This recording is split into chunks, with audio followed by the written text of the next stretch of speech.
అయితే హెలికాప్టర్ మీద మాట్లాడండి కదా, మాట్లాడితే దుద్దుల శ్రీధర్బాబు చెప్తున్నాడు హెలికాప్టర్ వాడితే తప్పేంటి, పనుల్లో వేగం పెరుగుతుంది, ఒకసారి 4-5 పనులు జరుగుతాయి, ఉద్దేశపూర్వకంగానే కాంగ్రెస్ బదనాలు చేస్తున్నారు, మీరు సొక్కం పూసలు మిమ్మల్ని బదనాలు చేస్తున్నారు.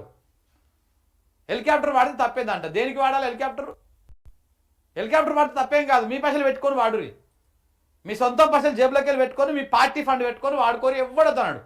తెలంగాణ ప్రజల సొమ్ముతో మీరు హెలికాప్టర్ వాడుకోరి, వాడితే తప్పేది. ఒకసారి 2 పనులు, ఏ పనులు అయినా చూపించండి, ఒక్కటి చూపించండి. హెలికాప్టర్ వాడి ఇగో ఈ 3 రోజులు చేయాల్సిన పని ఒకటే పూట 1 గంటలో చేసి వచ్చినాం మేము హెలికాప్టర్ వాడడం వల్ల. చెప్పండి ఏ పని, ఏముండదు. వీళ్ళు సోకులు పడుతుందుకే ఊగే కార్లు అంతసేపు ఓడి కూర్చుంటారు. రైలు కార్లు అంటేనే సోమవారిపోతులు, గుర్తుపెట్టుకోరు.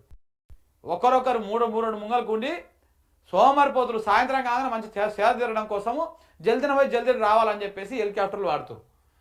ఒకేసారి 4-5 పనులు అవుతున్నాయంట. శ్రీధర్బాబు గారు ఏం చెప్తారో ఏమో అర్థమే కాదు.